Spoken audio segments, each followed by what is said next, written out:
Young-ok and Jeong-jun, our predictions for our blues changing its perspective ring true in episode 4, as we shift away from Yoon-wee and Han-soo to Young-ok and Jeong-jun.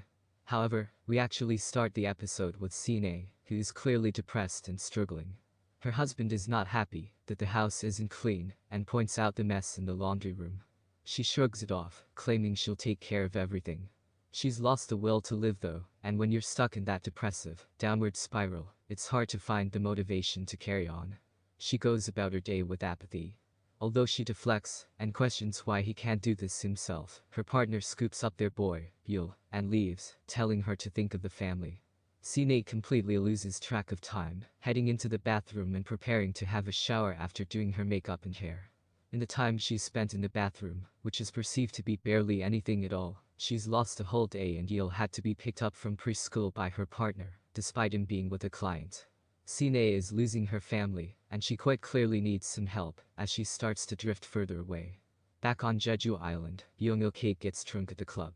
Captain Bae is there and tries chatting her up, but Young-ok deflects and claims they can get a motel together. When she heads home, her car cuts up Jeong-jun on the road. He decides to follow them, and it's probably just as well too. Captain Bae is frustrated when he's dropped off back home, believing himself to be duped into believing Young-ok is going to go to a motel with him, given she promised that at the club. Young-ok admits that the only reason she did that was to stop his advances. When he drives off, Jeong-jun immediately phones Officer Kim and asks him to check on the guy. Just in case he heads back, Jeong-jun decides to wait outside. "Wow, I might fall for you." Young-ok jokes from the window. However, she can't concentrate, and eventually decides to head out for a walk with him. As they walk along the shore, waves lapping gently against the coastline, Young-ok flirts with Jeong-jun a little. However, she also compares him to her exes, pointing out her history with several different men. Young-ok came to Jeju Island 2 years back, but while she's moved around a lot, Jeong-jun is very much a Jeju Island boy. When Young-ok asks him about his love life and past relationships, a big pause ensues. Jeong-jun is silent, and eventually decides they should head back.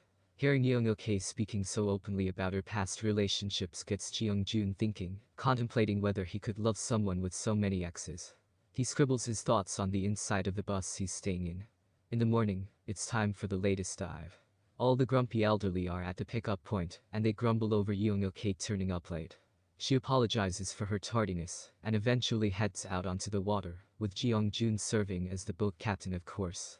However, Young-ok doesn't listen to the captain and surface when she's sensing this is an emergency, he immediately wails the sirens and calls it in to get some help. We then cut to the shore.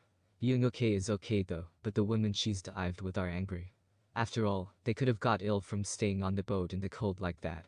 The women continue on, pointing out how they're never going to talk to her again, and calling her an outsider, given she originally came from the mainland. Just before they leave, one of the women urges Young-ok to apologize to Chun-wee before she goes. Now, the reason for Young-ok not returning right away stems from the fact that her buoy actually drifted away, so she head off to retrieve it.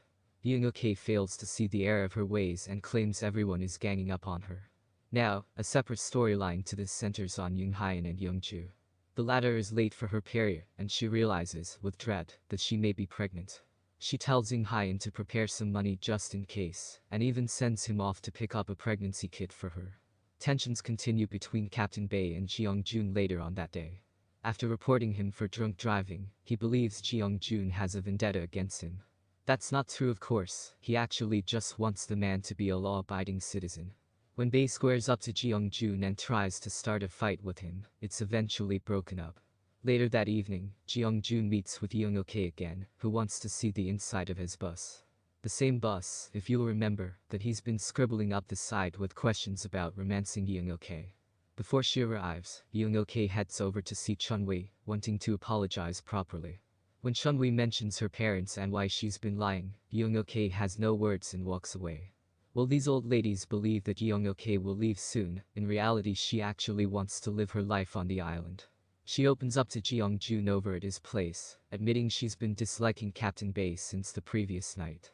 Predictably, she notices the black writing on the windows and reads out Jeong-jun's writing. As she gets to the third statement, asking what his plan is and to stop being vague and make a move, Jeong-jun interjects and asks Young-ok out. "You'll get hurt." Young-ok warns, but as they think it over, Young-ok leans forward and the pair look set to kiss, just as we fade to black. As expected, our blues shifts the perspective over to a different couple this time around, and it's intriguing that it happens to be Young-ok and Jeongjun.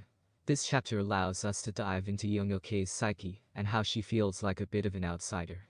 She moved to the island 2 years back, and it's clear she's moved around a lot for a reason. What is she running from? I'm sure we'll find out soon why she thinks she's going to hurt Jeongjun, and I'd imagine it extends beyond what we're seeing on the surface. We do catch a glimpse of Yoonwi though, policing the kids at school in what happens to be a lovely bit of character shifting. We haven't seen a whole lot of this high school couple, but we do get a pretty intense and gripping opener with CNA instead. That looks like it's going to be a very dramatic storyline that I'm sure we'll return to that after a rather light bit of romance between Jeongjun and Young-ok. It would appear that the show is going to use these stories as a way of shifting from light drama to more deeper character ties, but it'll be interesting to see how well this show manages to handle that moving forward. For now though, this feels like a hard reset, as predicted, setting things up for more drama between this couple in the future.